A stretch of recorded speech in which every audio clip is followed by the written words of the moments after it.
Hey everyone, thank you so much for joining me today. My name is Laura Train Mama. Today we are having a look at this story from the Thomas and Friends collection. It's Hank. This is a story about Hank, a special new engine the size of a giant. At first, the engines thought Hank was too big for his buffers, but when Thomas ran into trouble, they soon learned that Hank had a big heart too. Hank was a brand new engine who had just arrived on Sodor. Hank was very special indeed. He was a very big blue engine with bright red boiler bands. The Fat Controller invited all the engines to come and welcome Hank to the railway. When they saw how big Hank was, they gasped. "Hank looks as strong as a giant," peeped Percy. "I'm sure he isn't stronger than a Sodor engine, though." Thomas puffed proudly. The Fat Controller had lots of jobs for Thomas to do that day. "First, you must take new engines from the docks to the factory," said the Fat Controller. "Then you are to pick up slate from the quarry and deliver it to the shunting yard. Lastly, you must pick up an old tractor from Farmer McColl's farm and take it to the repair yard." "Yes, sir," peeped Thomas. Hank thought Thomas must be a very important engine to have so many big jobs to do. Hank was pleased when the Fat Controller told Thomas to show Hank all the sights of Sodor.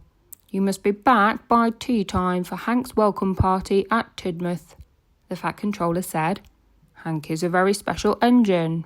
As Thomas buffered up to the trucks that held the machines for the factory, Hank chuffed alongside him. Hank wanted to make friends with Thomas. "Hello there, Thomas," whistled Hank. "You look like the finest little engine I've ever seen." Thomas was not very pleased at being called little. "I'm a tank engine," he huffed. Hank saw all the trucks that Thomas would be pulling.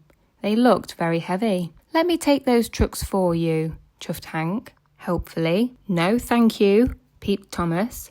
"I'm strong enough to pull much heavier loads than this," he said, and he puffed out of the docks. Hank hoped he hadn't hurt Thomas's feelings. Thomas and Hank arrived at the quarry. Hank was surprised.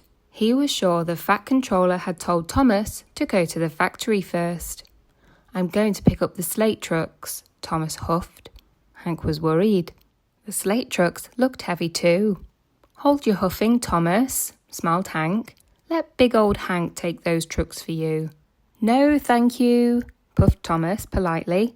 Tank engines can pull very heavy loads. Hank followed Thomas out of the quarry.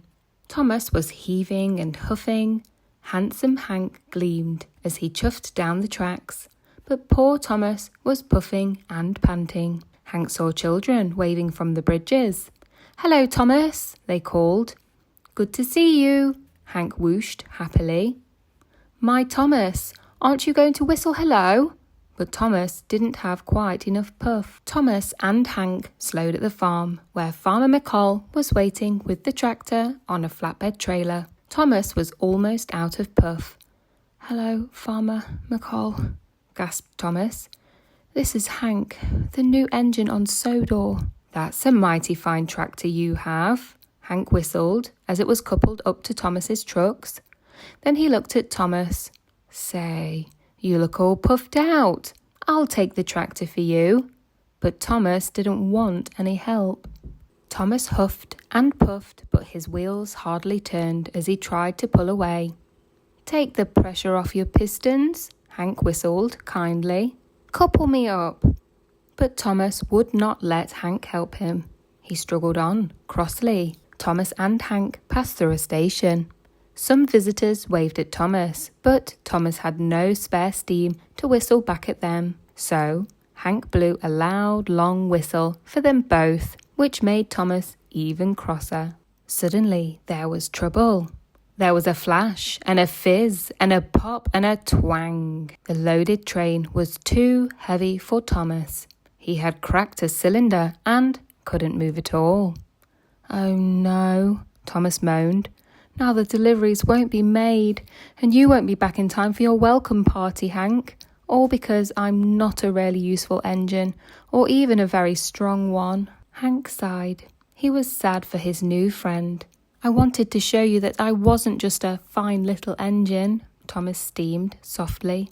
I wanted to show you how strong I am, but I need your help now, please. Hank was delighted to help. You give the orders, I'll do the pushing, he puffed. Hank coupled up to Thomas. With Hank shunting the train, they delivered the tractor to the repair yard together. The workmen were sorry to see that Thomas had broken down. Next, Hank and Thomas chuffed into the shunting yards to deliver the slate trucks. I hope you're back on track soon, Thomas, called the yard manager as the trucks were uncoupled. Finally, Thomas and Hank delivered the new machines to the factory. Thank you, Thomas, said the factory manager. The engine's work was done. Hank proudly pushed Thomas all the way to Tidmouth. Thomas and Hank arrived just in time for the welcome party. Thank you, Hank, whistled Thomas. Now all of Sodar knows what a strong engine you are. Hank smiled. I know something too, he said kindly. You're the engine everyone cheers for on Sodor. That's really something to be proud of. Thomas was pleased. You are a special engine, he smiled to Hank, and a very special new friend too.